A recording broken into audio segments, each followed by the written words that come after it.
12 senyales na iniisip ka niya. Una, madalas siyang mag-message o mag-chat sa iyo kahit walang dahilan.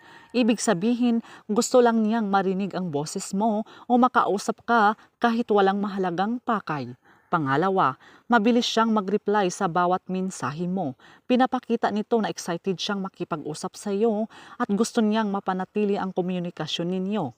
Pangatlo, siya ang unang nagla-like o nagre-react sa mga post mo sa social media.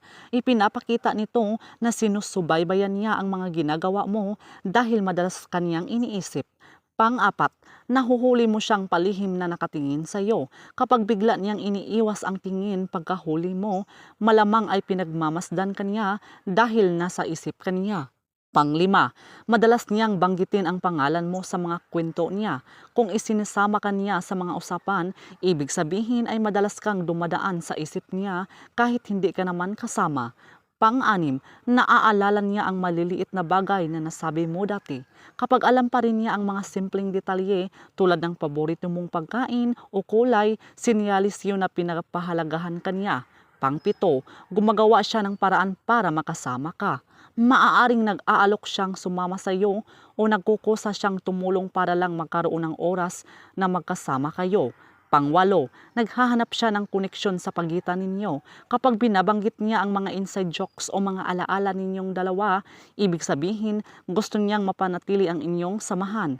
Pangsyam, nagpaparamdam siya sa social media gamit ang mga post na parang patama sa iyo. Ipinapakita nito na gusto niyang mapansin mo siya at maramdaman mong iniisip kanya. Pang-10, madalas siyang magparamdam sa gabi bago matulog. Kapag nagmi-message siya sa iyo bago siya matulog, ibig sabihin ikaw ang huling laman ng isip niya sa araw na iyon. Pang-11, nagsiselos siya kapag may binabanggit kang ibang tao. Kapag nagbabago ang tono niya o nagiging tahimik kapag may ibang taong binabanggit mo, sinyalis iyon na may espesyal siyang nararamdaman. Pang-12, lagi siyang nakangiti o masigla kapag kasama ka.